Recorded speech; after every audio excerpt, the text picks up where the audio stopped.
Salam alaikum, bonsoir tout le monde. Je remercie les organisatrices de cette soirée qui est, à mon avis, une soirée très réussie. Des filles des ailes, je pense qu'elles ont fait un énorme travail qui est très bien organisé, qui est très bien fait. Il faut continuer, il ne faut pas s'arrêter. C'est sûr que ce n'est pas facile pour les organisations sans but lucratif, ce n'est jamais facile. Mais avec la persévérance, on arrive, on parvient et je peux vous l'assurer en connaissance de cause. Merci et bonne soirée. Donc je suis ravi aujourd'hui de participer au souper bénéfice de l'association des filles des ailes. Je suis ravi d'apprendre de ce qu'elles font de bon au bénéfice de la communauté et surtout d'agir auprès des jeunes et des familles. Je pense que c'est l'enjeu capital et principal qui touche notre communauté maintenant. C'est notre avenir, la famille et la jeunesse et l'enfant. Merci. Alors, salam alaikum, bonsoir. Mon nom est Souad Bounakhla. Je suis la fondatrice, présidente de l'association Al-Arabiya Québec qui œuvre pour un rapprochement interculturel. Donc, je suis très contente d'être là ce soir à l'invitation de l'association des filles et des ailes. Leur première soirée qui est réussie. Bravo.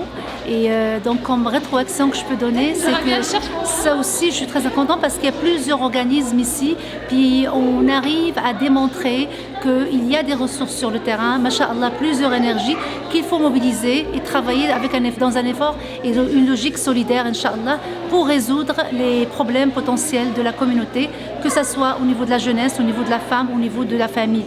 Donc que Dieu vous bénisse, Allah, Inch'Allah. Bonsoir, je viens d'assister au souper bénéfice organisé par l'association des filles et des ailes. Donc ma présence est surtout un soutien à cette association naissante, mais qui accomplit beaucoup de choses au sein de la communauté, surtout pour la protection de la jeunesse et leur soutien aux familles souvent en détresse à cause des problèmes avec les jeunes, la DPJ, etc. Donc un grand bravo à cette association et une bonne continuation. C'était une soirée magnifique, bravo à l'association des filles et des ailes, ça fait plaisir de voir un organisme dévoué pour sa communauté. J'étais vraiment très heureuse, très privilégiée d'y participer, je vous souhaite bonne chance, on est derrière vous, longue vie à l'association et on sera là. Bonne soirée. D'abord c'était une belle occasion de rencontrer toute cette jeunesse qui est en train de s'impliquer à Montréal et au Québec. Donc je suis ravie d'avoir pu assister à ce souper bénéfice. Et puis je leur souhaite beaucoup de courage et surtout une bonne continuation, on a besoin de vous. La soirée vient de terminer et c'était vraiment enrichissant d'être là et de partager ces réflexions avec ces différentes personnes. Le travail que fait cette association est nécessaire, on a besoin de briser ces barrières, de briser ces tabous. Donc je leur souhaite la meilleure des chances pour la suite. Salam alaikum, bonsoir tout le monde. Donc cette interview c'est dans le cadre d'une soirée bénéfice pour l'association des filles des ailes. Donc cet organisme qui travaille pour les jeunes et qui fait ses débuts, donc c'est sa deuxième année.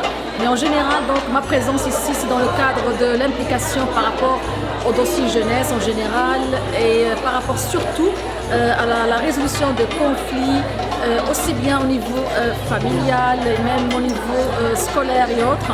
Notre implication donc en tant qu'organisme, moi-même je suis donc dans l'implication citoyenne et scolaire et je suis quelqu'un qui est très soucieux de ce qui se passe actuellement avec nos jeunes et donc on travaille tous ensemble comme organisme et comme même personne qui ont une compétence qui peut aider à trouver des solutions et à aider nos jeunes à persévérer et à aller loin. Nos jeunes souffrent actuellement de beaucoup de choses. Ils subissent l'impact à la fois de ce qu'ils vivent dans leur famille, de la présence de deux parents, peut-être qui n'ont pas eu leur carrière, qui sont au chômage depuis des années. C'est un malaise qu'ils vivent au quotidien. Et par la suite, le contexte international joue énormément aussi. Donc ça fait quand même une jeunesse qui n'est pas bien dans sa peau, qui se cherche et qui est en perpétuel conflit. S'ajoute à ça le conflit donc identitaire lui-même, le dilemme identitaire et l'appartenance à un pays d'origine qu'ils ne connaissent pas et une société d'accueil qu'eux considèrent quand même c'est leur société société, mais malheureusement ils se sentent rejetés et se cherchent une place. Notre travail à tous et un appel de ma part en tant que maire et en tant que personne impliquée dans ces dossiers, c'est qu'on arrive à faire parvenir ce message aux instances surtout et que les décideurs prennent en considération cela. Pour bâtir une société équilibrée, il faut qu'il y ait une justice quand même. Et cette jeunesse qui fait tout pour se retrouver une place, qui est dans les cégeps comme même, dans les universités, doit se sentir un certain équilibre et un épanouissement. Et il faut trouver toutes les façons de faire pour leur montrer qu'ils sont chez eux, qu'ils ont une place chez eux.